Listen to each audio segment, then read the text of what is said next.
Welcome to another Let's Grow Buffalo live episode tonight. Joined by Justin as usual, and today we're talking tomatoes. So here we are. You got transplanted out there at all yet? Nothing out there yet, but I just kind of finished hardening everything off. So it was their first full day outside today, second night outside, and everything's been looking good so far. So getting close to the big push to get everything in the ground. Kids are moving out of the house, huh? Yep, I think they're gonna be okay without me, but we'll see. Yeah, I just got mine in a couple days ago. I had a couple of vacation days I used, so that worked out well. But yeah, we're pretty much in prime weather now. I think all of the chances for frost are gone, and Yeah. I know even the 40s can be a little iffy for tomatoes. So, but yeah, it looks like we're cruising at low of the 50s overnights. So Yeah, the 10-day forecast looks great, and I think we're in the clear beyond that. So let's hope. You never know around here; things can be a little weird, but we're due for another snowstorm. I think the odds are so. good. We're approaching the big holiday weekend where everybody that's been gardening forever says that's the weekend you're supposed to plant. So yeah, Memorial Day is a big one. Yep. So yeah, I've got this area in the back of my yard where I've been experimenting with some different beds. So built a raised bed with 4x4s. I built a raised bed with 2x12. The ones that I made in the video that I shared with the cedar and the Douglas fir posts, the $30 bed. I've got logs that I use this one. But the one I'm Those growing are cheap. Yeah, right. Hey, what am I gonna do with all these logs? Make a bed out of them. Worked great actually. Yeah. So last thing that I got left is kind of a in-ground berm, more or less. So last year I had a lot of success growing my tomatoes in there. Basically laid down cardboard, threw a bunch of dirt on top of it. Cardboard slowly broke down over time. The weeds underneath it died, and I cardboarded and mulched around the side. But it's kind of filled up, and yeah, I can just keep pouring the nutrients in the soil that I need as time goes on, and yeah, it's my intent again this year. Yeah, I think you were kind of showing me that area when I was over there, and especially if it's a little bit more of a wet area, that's a perfect spot to plant tomatoes. Yeah, it gives it a few extra inches of height, kind of above the lower areas, so that definitely helps. I get how many hours of daylight are there in a day? I think I get all of it in that spot, so. Yeah, it's a lot for us right now. We're approaching peak sunlight time here. Yeah, so yeah, it's pretty much perfect. So, your tomatoes at least 6 hours, ideally that 8 to 10 hour range is perfect. Yeah, I ended up going through the hardening off process for mine already, so leaving them in the partial sunlight to eventual full sunlight over the course of the week, just so they don't get scorched. Nice. I think next year I might actually go with the crop rotation idea. So I can't remember, do you rotate anything of yours?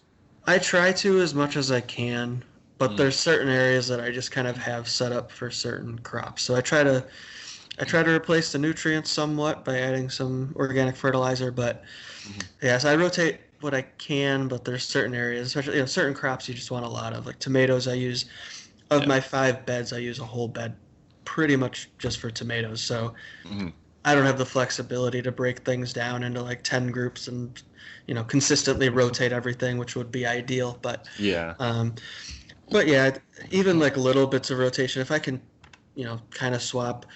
Like that's the one other thing that I grow in that bed is cucumbers. So I at least kind of said, okay, the first 20 feet I used for cucumbers last year, well, I'll use that spot for tomatoes. And then the spot where I had the tomatoes, there's some overlap there, but then my cucumbers are going in like the last so many feet where the tomatoes were.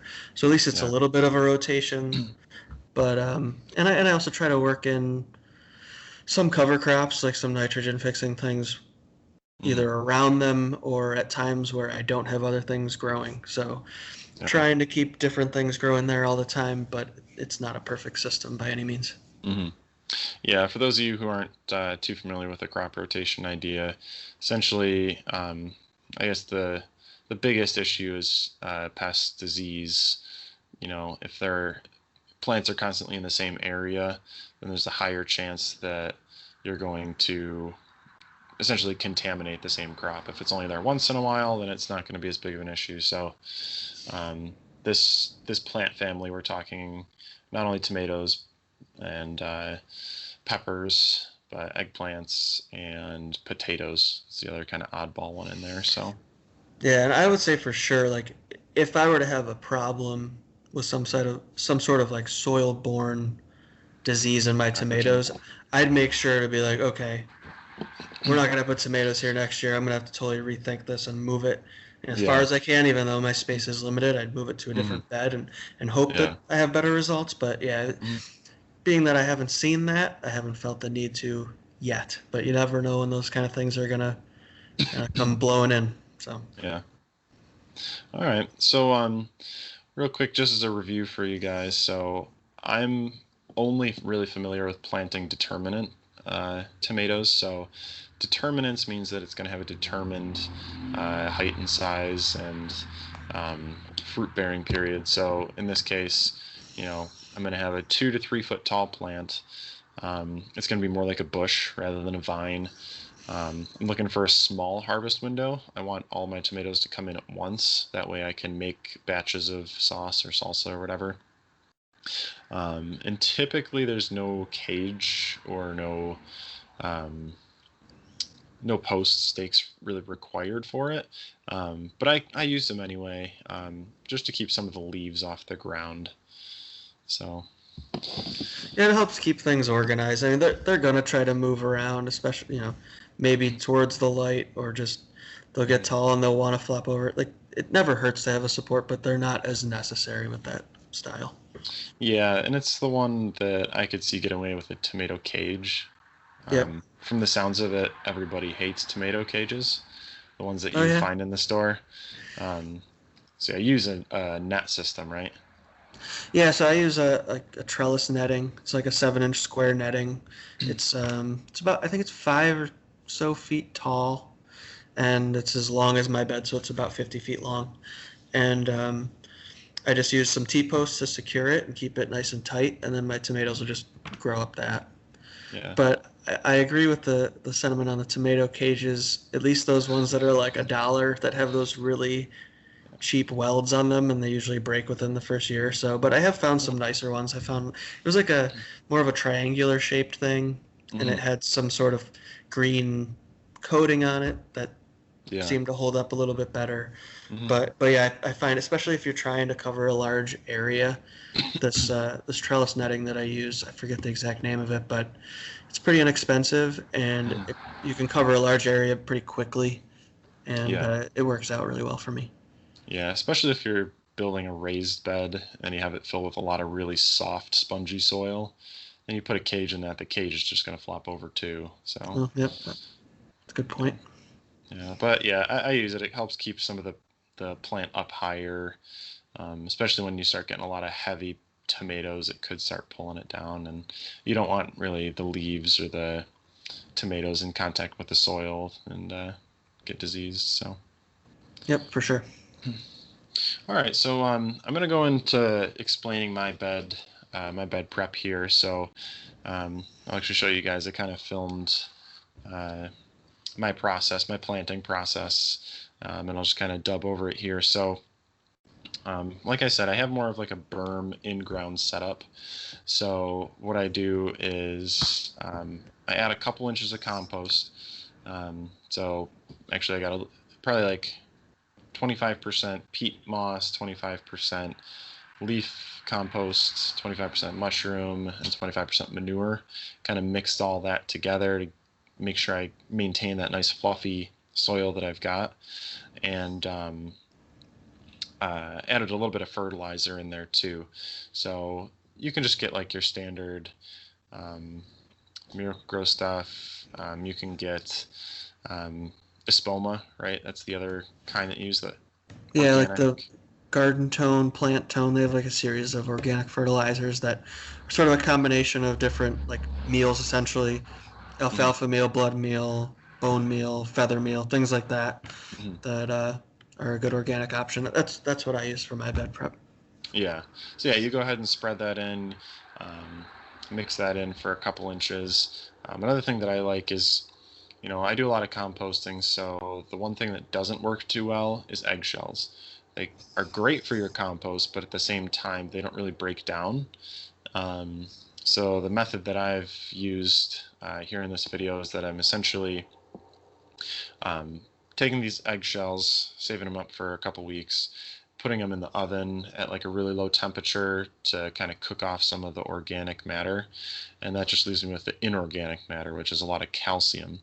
And then I can kind of crush that stuff up. The finer you can get it, the quicker it'll be used. So obviously the bigger pieces will last longer. But I just kind of sprinkled that dust in there too as a big it's really helpful in preventing the disease blossom end rot. I haven't had any problems with it personally, but I know that's a big one, and calcium is potentially one of the biggest contributors to that. So. Yep, that and lack of water can sometimes cause that too. So it's good to keep an eye on both. Yeah. Yep. Yeah, and if you don't want to do that, I mean, like I said, most fertilizers are going to have those micronutrients in there too that are needed. So. Yep. So anyway, yeah, I churned up the dirt, added in a little bit of that just as like a top dressing, mixed in some fertilizer, and just because it is really fluffy and uneven when you lay it down, I just gave it like a gentle pat to kind of even it out and make sure there's no areas that are like just really sunk in still. And then once I get it leveled out, tomatoes are kind of the interesting exception to the rule, where typically you don't want to plant the stem super deep. So what I've done for mine in the past, and it's worked really well, is I pinch off the bottom 2 leaves, sometimes 3 depending on where they're located. And you want to be careful not to actually like rip the leaf off and tear like a bunch of the skin, but if you pinch it off and you actually look at the tomato, it's got all those little fuzzies on there. Those can essentially become roots if they are given the correct stimulus, which is being buried. So yeah, I've got the cup and then the roots that are already in there, then I've got the stem and then the leaves.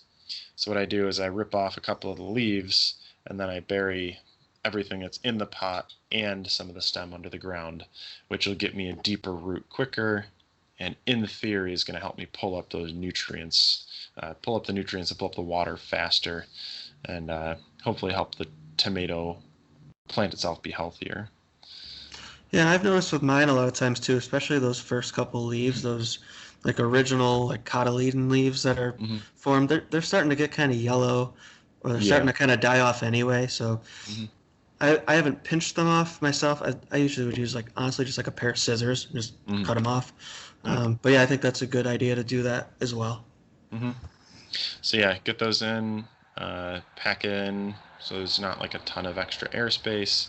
I even mound mine up a little bit. I just want to make sure that I'm not getting the leaves in the dirt. Make sure that you have at least a couple inches of breathing room for them. Pack it in. Then I just use my go-to, which is just a straw mulch over top of that.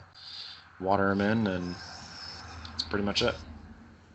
Nice. Yeah, and then just a comment on a little bit later once they start to develop. I guess we were talking a little bit about fertilizer. So if you feel like things aren't moving as quickly as they normally would, a little bit of nitrogen might not hurt to get the leaf and stem growth going. And then a lot of times I'll trim off or prune just a little bit of the bottom foliage as well, just to prevent any splashing from the rain, getting some dirt on there that can lead to disease.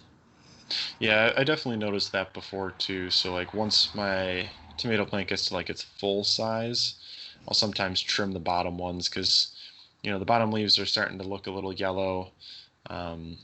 They're not really going to be developing anything, and even so they're touching the soil, so it's like it's kind of a waste of energy keeping them alive. So yeah, I'll snip them, but yeah, you just kind of gotta wait and see how it goes.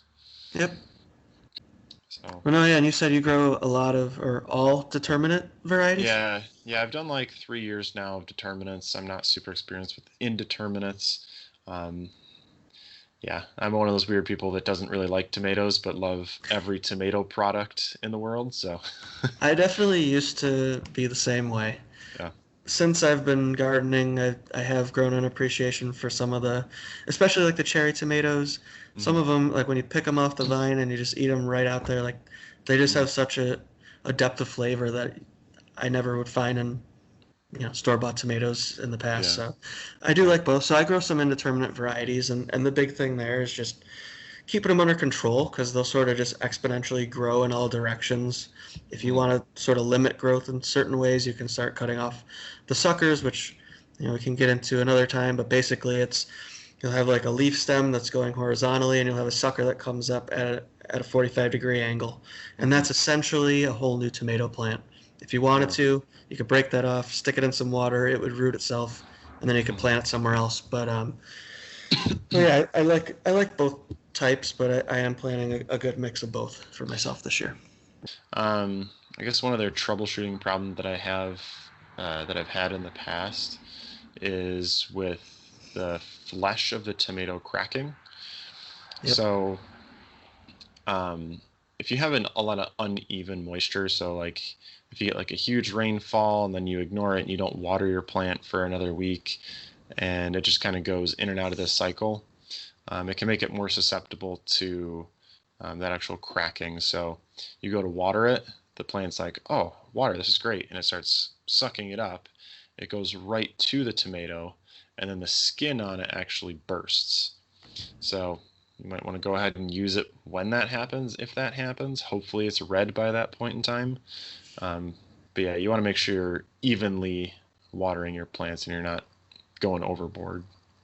Yeah, and I think the other thing to consider, and we may have touched on this in a previous video, but just the fact that basically as soon as you see that color starting to change, Hmm. it's okay to take that tomato off. That's the other, I think, Hmm. factor in the cracking is if people leave them on the vine too long. Yeah, yeah, because don't forget, for you guys at home, you can pick a green tomato and eventually it'll turn red. Yeah. Yep, and also I think if you pick them while they're still, mostly green, Hmm. you're avoiding pests too. I'm Hmm. not necessarily sure, but I think it might have been like chipmunks or something that at one point, or it could be birds, whatever. Something's getting in there every once in a while and starting to gnaw on them while they're still on the vine if they're starting to look pretty and red. So Yeah, the it doesn't sooner hurt to pull them a little early, sooner that it's in the house, the safer it'll be. So, for sure. and yeah, Ashley, my wife has had some success too with getting them on the vine still, rather than just plucking the tomato itself. Helps keep Seems like it helps keep the tomatoes fresh a little bit longer too. So at least something to That's consider. Yeah, that's a good idea. I hadn't thought of that, but really, I mean, typically if that fruiting stem is starting to turn color, Hmm. it's only a matter of time before that whole group of fruit is turning color. So yeah, I think that's a really good idea. Yeah. So I think we're pretty much good here. Anything else you want to add? I don't think so. I mean, just enjoy it. Find some varieties that you like. If you know some fellow gardeners, swap some seeds, save some seeds, and just Yeah. tomatoes are kind of a fun one to play around with. Yeah. So yeah, if you guys have any questions, feel free to leave them down in the comments. As always, we like any comment, subscribe we can get. Share it with people you know. Even if you just want to have a conversation for us, feel free to leave it in the comments. And yeah, until next time, growing is a practice, and let's grow buffalo.